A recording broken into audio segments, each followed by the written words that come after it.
Welcome to the Hope on the Hard Road podcast, where you and your family can find community, find encouragement, and find hope for the road ahead. Speak encouraging words to one another. Build up hope so that you will all be together in this. 1 Thessalonians 5:11.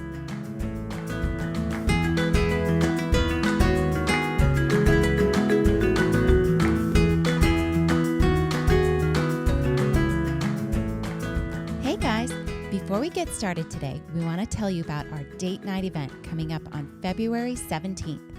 This is a fun-filled night for caregiving couples to relax and reconnect. Just head on over to our website at hopeonthehardroad.org or go to the link on our social media at Hope on the Hard Road to sign up. Oh, and speaking of social media, don't forget to follow our social media to get all the latest and subscribe to our podcast so you never miss an episode filled with expert insights and heartfelt family stories. Hope to see you there.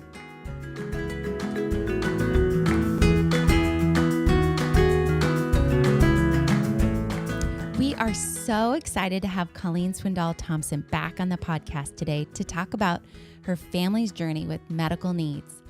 Colleen is no stranger to trauma and trials. Her experiences with difficult circumstances of life have given her an unwavering passion to encourage and equip caregivers and their families with truths and tools that help them live well regardless of life's ever-changing circumstances. She founded Reframing Ministries, a division of Insight for Living Ministries that focuses on providing a community that gets it, as well as hand-picked and heart-developed resources that help give you strength for today and hope for tomorrow. So let's listen in as Colleen shares her story.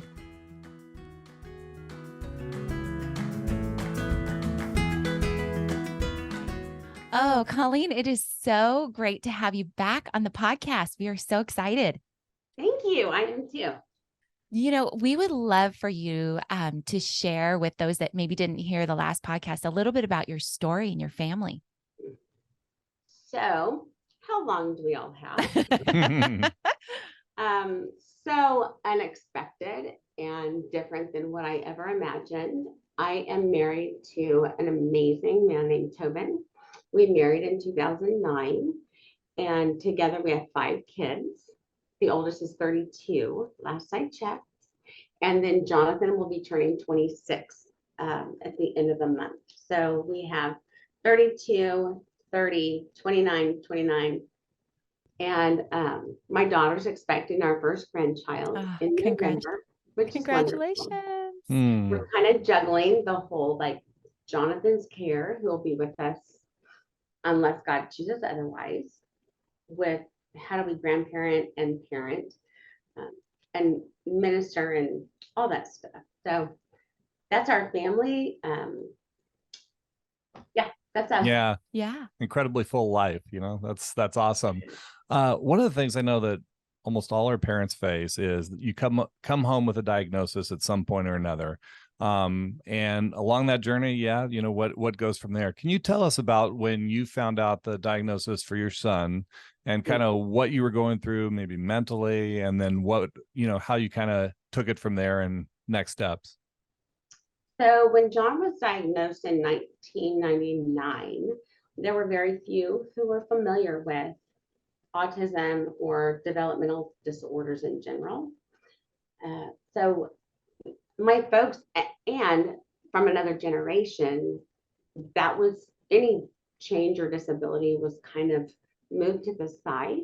Mm-hmm. And that's how it was treated then. Now, because we have more laws and more disability awareness, there's more inclusion. But that wasn't the case years and years ago. So I've had to really work on educating my folks as far as it's okay to just not know what to say. It's okay to just say, what did you say, John? If they don't understand. Mm-hmm. And allowing the family system to be what it is rather than what we think it should be.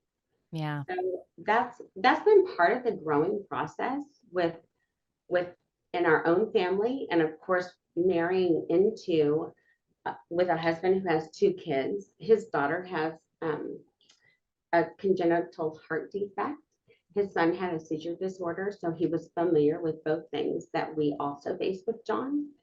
Thankfully, I'm so thankful, neither of us knew that at the time, but we just found John's heart defect a year ago. Mm. And I'm like, thank you, Lord, that you have a husband who has provided care to me when he's already gone through this. So there are things in our family systems that we'll find out about later on. And we just go, Lord, you just orchestrated all of this. His kids didn't ask to have a sibling with a disability. That's been an adjustment for sure. And it takes time, and we allow them to adjust as they can rather than saying, well, you have to love this kid because I love the dad or I love the mom. It's, it's an adjustment. It's kind of uncomfortable, but over time and with prayer, they're doing great. Yeah, that's such an encouragement to our families that are blended families. It's a different scenario. You're not necessarily going home with a newborn altogether. It happens a little bit later. And so that is such an encouragement. Today we're talking a lot about medical needs and families that undergo a lot of medical scenarios surrounding the diagnosis. And so one of the things we'd love for you to share is, how do you handle the stress, the constant stress of all of the medical needs and the emergencies that go on? I know you guys have been through a lot even recently. So, yeah. How do we handle that? So that's a great question. I would love to say we do it well and perfectly, but we don't. Yesterday, in fact, I took John to the ER after an experience, and we talked with his doctor, and they said, go ahead and take him to the ER. Thankfully, Tobin can work from home several days a week. So he was here and then able to join me later. But we really tag team, and we try to stay in touch with, hey, if you need to take care of what's going on with, your mom or dad or my mom and dad, completely do that. We give each other the space. Like, he lost his dad several years ago to an Alzheimer's diagnosis, and the grieving process continues. It never goes away. Every birthday, every Christmas, every Easter, every Father's Day, there's the reminder that his dad isn't with us. And so it's going to look differently for us than it will for someone who has a dad present. In a divorce situation, it looks differently for the kids and the siblings when the parent or a parent is not present.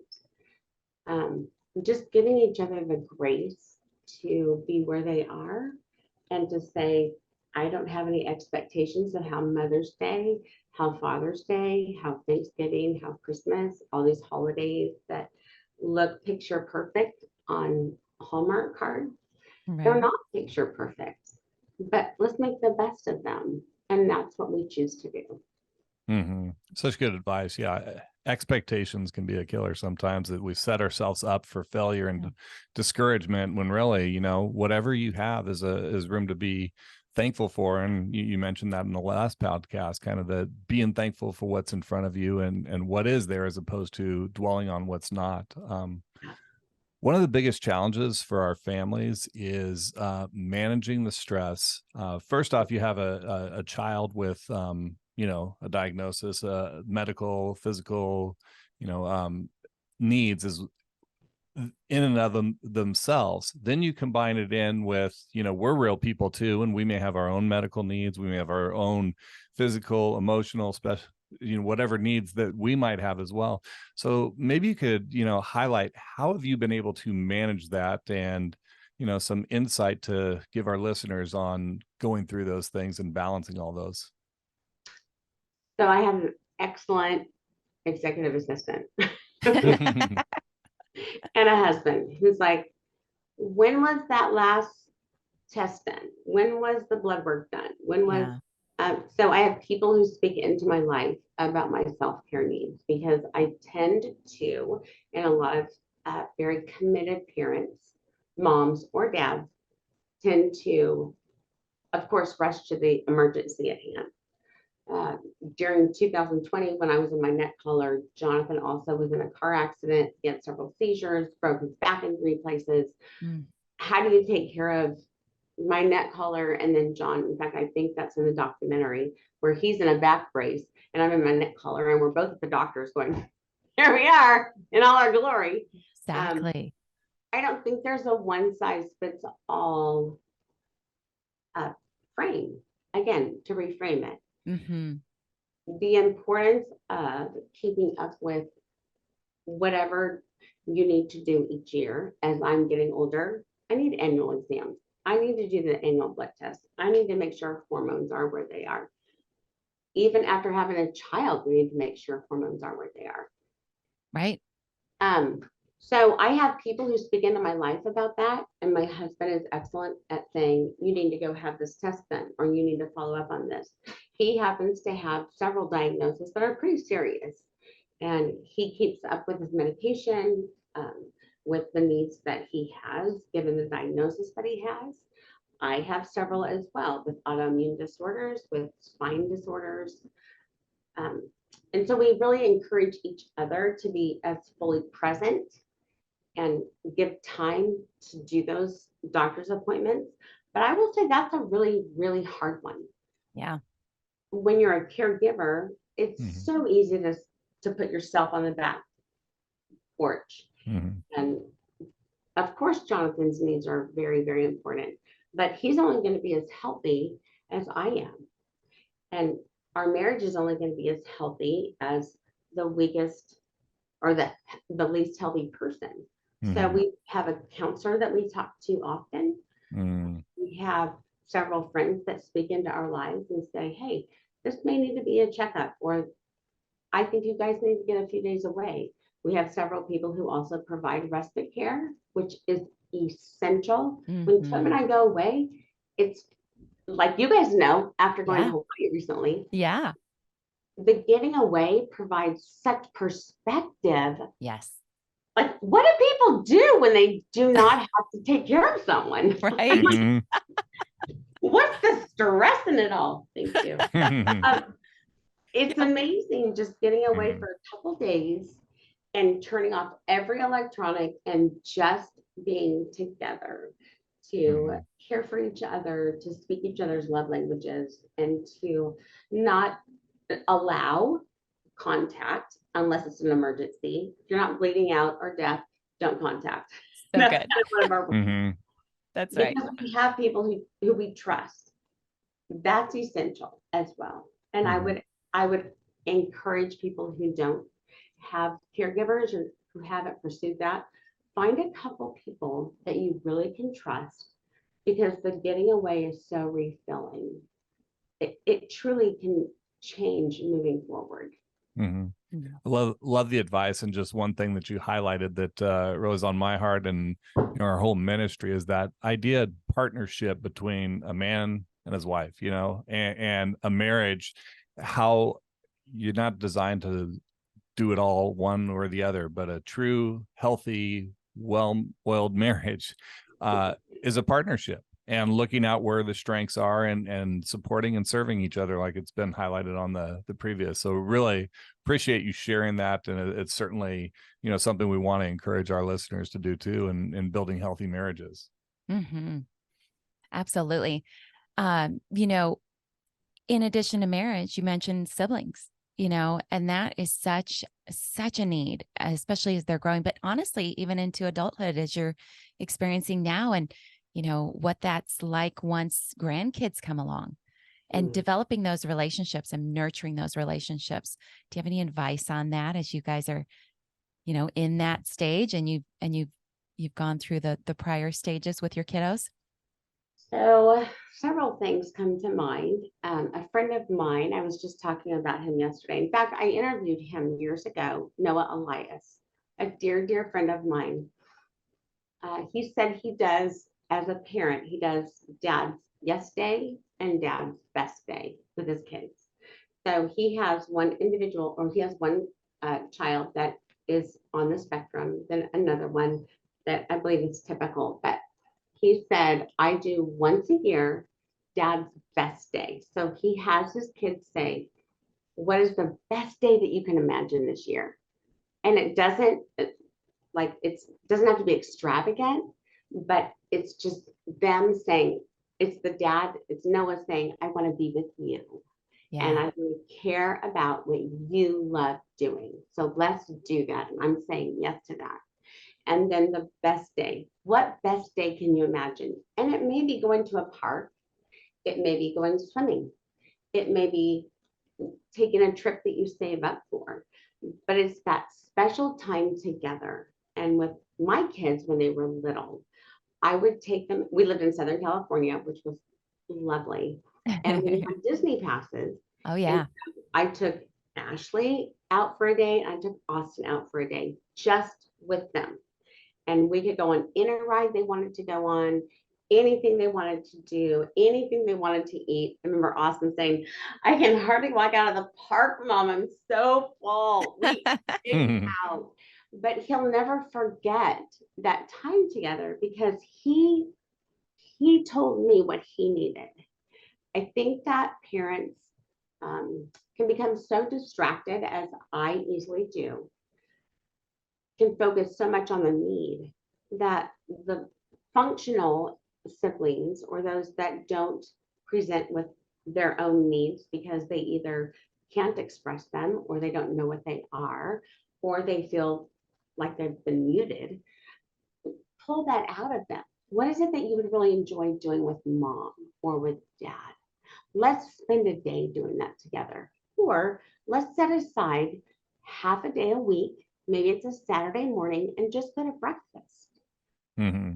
That special time together is so important. And as a single parent, which I was for a while, find someone who can be there with the one who has challenges, and really focus in on listening.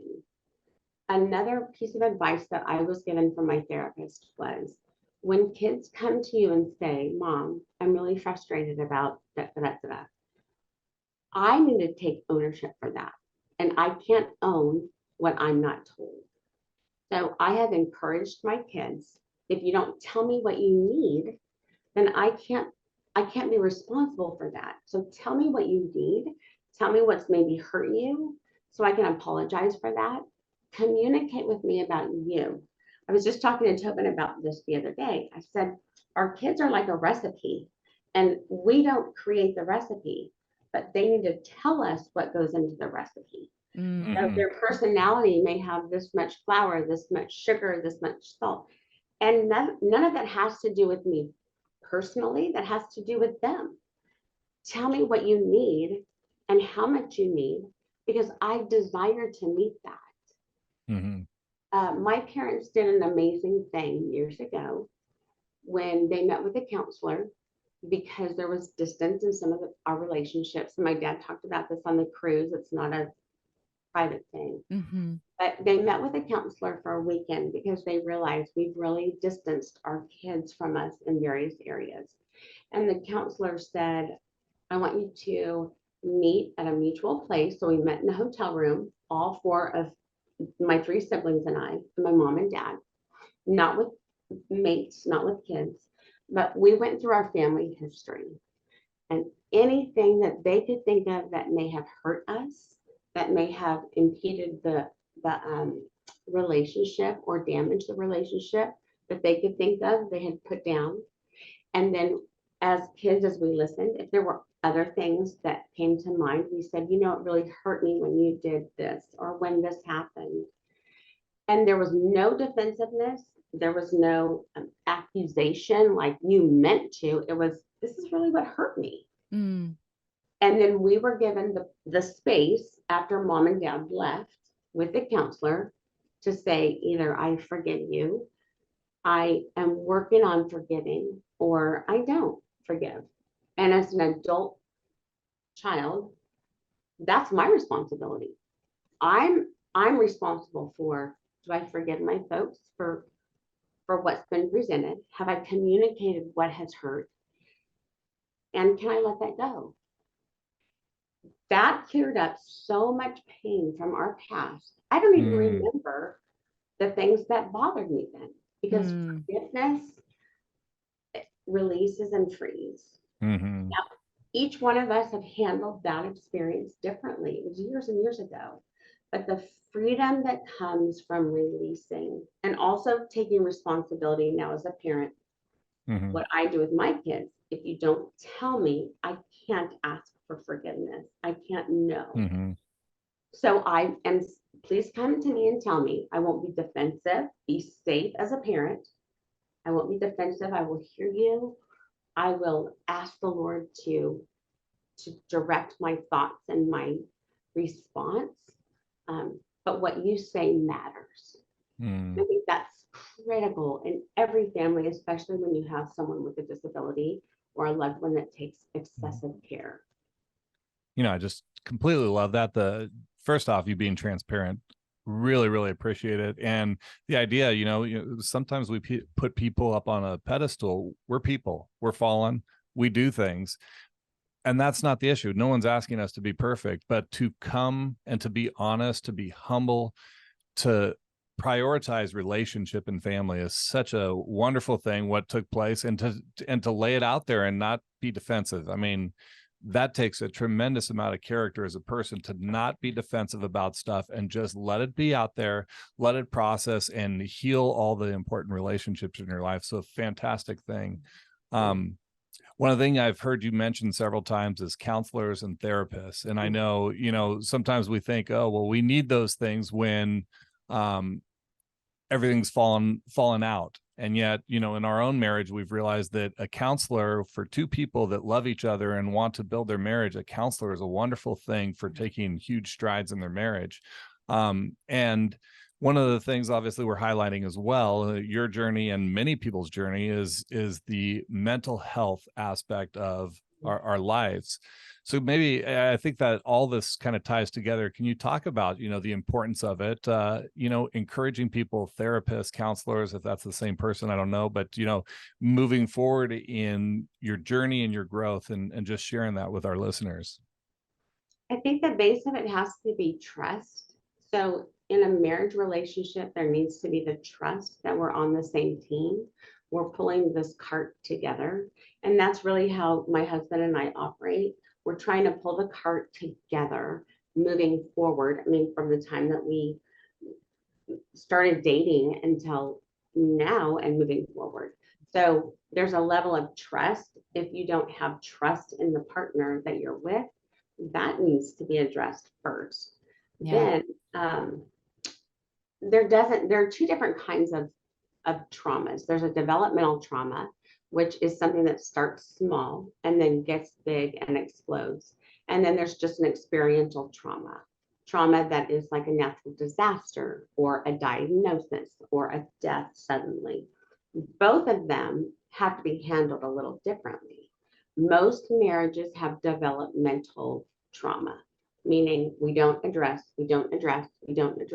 and then boom, now we have an experiential trauma, which is a big explosion that really could have been handled way back when there were difficulties that weren't resolved. So we will go see our individual who is, I keep saying I need to clone you 1,000 times over because you're just so wonderful at welcoming both of our thoughts. Yeah. And then saying, Colleen, here's some ideas. Several years ago, I was not doing well mentally. And he said, you need to take about a month off. You just need to step out of everything you're doing. And the next day I went to my boss and I went to HR and I said, I need a month off. And it's fine if I'm not paid, but we are in a place that is really tough. And so I did exactly what I was counseled to do because I want our marriage to succeed. I want our family to be as healthy as possible. So it's finding a trustworthy individual who can handle crisis. Thankfully, our counselor also, not thankfully, but he lost a child. They lost their child when their daughter was very young. So he's very familiar with grief and loss and disabilities. Having, again, back to experience, having someone gone through the experience of extended hospital stays. They were 60 days in, 20 days out, 50 days in, 10 days. So they had to juggle having a daughter and then also having one in the hospital. that's a huge, let's just survive. Right. They survived. And then looking back, they're like, we've grown a lot of wisdom from this. And here's some things we would do differently. Here's some things that we would keep doing. My husband and I listen to that because we don't want to end up very distant in the long run. So it's keeping short accounts. It's being trustworthy to each other's word, and then being very honest. I'm threatened when you say that, or I feel. That's another point is that, let me tell you about me. Like I said, with the kids, there's a recipe. I have a recipe. My husband has a recipe. He can't read my mind. I can't read his. So if I don't know, I can't take responsibility for that. And we really, really operate on that premise. Like, you're safe to tell me what's bugging you, and I'm going to work at changing whatever the need may be. That's within reason. I mean, Right. it go into a very dark place, which we don't want. Yes, exactly. It's so healthy though, everything that you shared. And just, we want to encourage families, reach out. Churches have often, free counseling. Maybe it's for a short time, and then they encourage you and find other counseling and licensed therapists out in the community. You can reach out through your insurance, but it is such an important thing to take care of your mental health. It's just as important as your physical health. It really is. I think sometimes it's even more important because mental health often dictates the physical health. That's right. That's true. On the open communication with your spouse too, I know one of our counselors has really encouraged us to not try to read a story in that you think is happening, but actually communicate. And you alluded to that, and it's very valuable because our minds and our enemy wants to put stuff in our minds that's not truth, and then all of a sudden that starts festing its way. And what you said, what was the term you said? You long-term trauma or whatever. There's the experiential, like a traumatic experience, but then developmental. Over time, if I've assumed this over time, where does that leave us? Let's cut that off right away and communicate about it. So good. So good. In talking about dealing with medical, issues, diagnoses, and trauma time and time again, and as a chronic situation for families that are listening in, what are some of the stories of how God has met you in those hard places and provided, whether it be circumstantially or through his being there?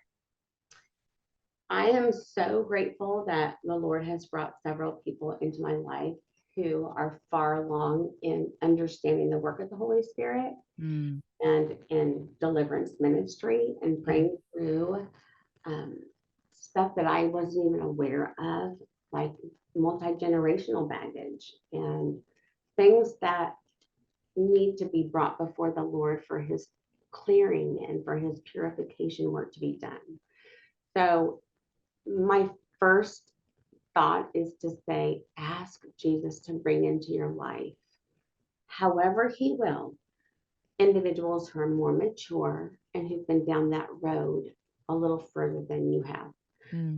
I was not open to having people into my life for a while because I've been very hurt. And so I went through neck surgery and couldn't choose who was coming into my life. and there they were. But two individuals are in my home. One is John's caregiver, and another is my executive assistant, who has really brought life into speaking life and light into my own life, where I didn't even know that was a needed thing. So one is just to ask the Lord, open my life up to the healing parts that you see that I can't even see. And with medical trauma in general, I just think you do what you can do to the best of your ability and then apologize. I have said to both my older kids, I'm so sorry for the ways that I disregarded or dismissed or wasn't present when you had that wonderful award ceremony that I couldn't go to, or when this or that happened. Just be a parent that apologizes. because our kids are so willing to forgive when they sense that we truly desire that relationship. Mhm. Well, and what a model too. When we ask them for forgiveness, it's, they catch a lot more what we do than what we say. And so you're setting a model for them as this is a good way to live. We screw up, we do. But asking, restoring, coming back together and being real, it's an incredible model to share and a way to live with a short list of, things we hold against each other. Well, I also think it's important to let our kids or let the siblings deal with the challenges as they can.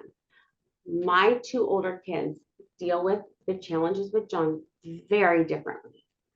And when I let go of having them have to deal with it as I thought, like, what do I know anyways? They're a unique makeup by God. They will deal with it and are accountable to him, not to me ultimately. So one of them handles it a certain way, another handles it differently. And it's my choice either to resent or to accept. And by accepting, there's a sense of freedom. Lord, you have them on a journey, just like you have me on a journey. This wasn't expected in their world.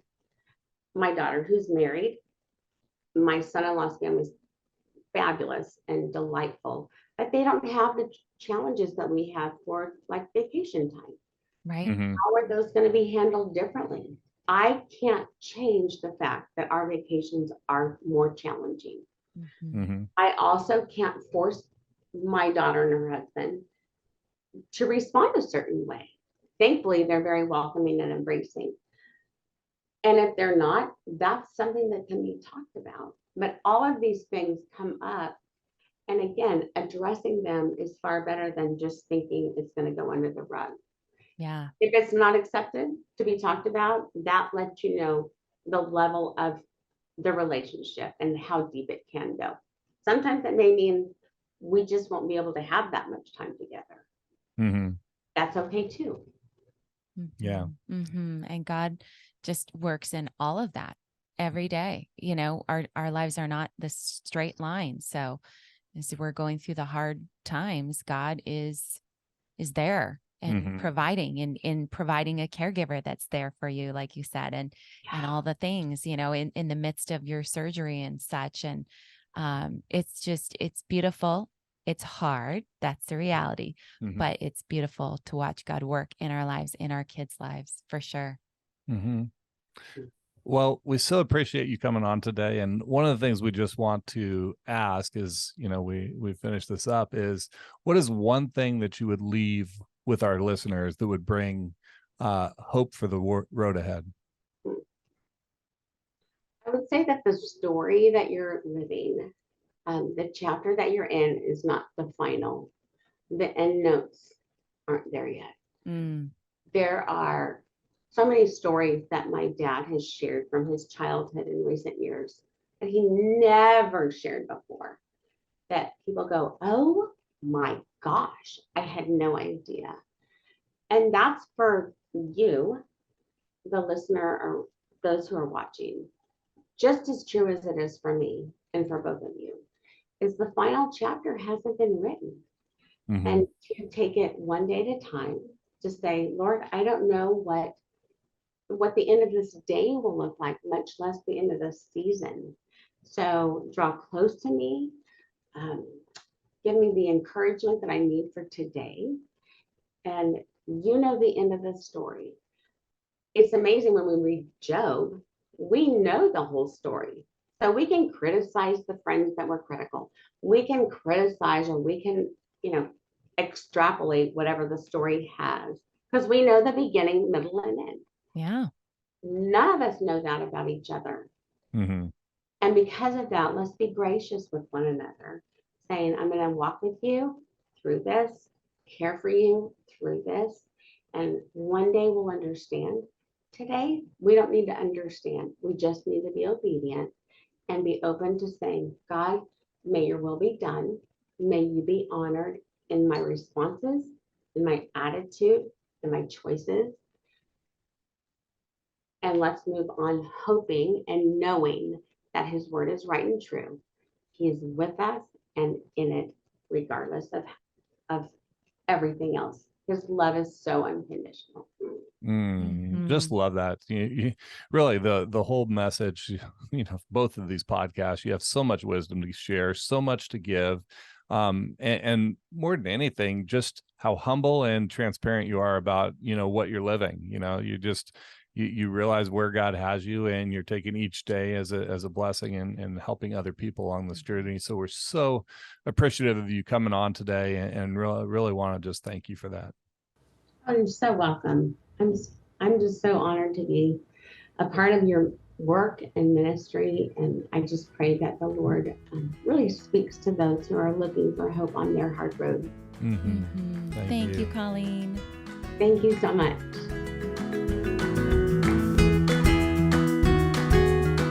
Resources and contact information for today's podcast will be included in the show notes. If you enjoyed this podcast, please share us with others and be sure to follow us so you won't miss an episode. And we'd love to hear from you, so please leave us a comment or rating and connect with us on social media or on our website at hopeonthehardroad.org.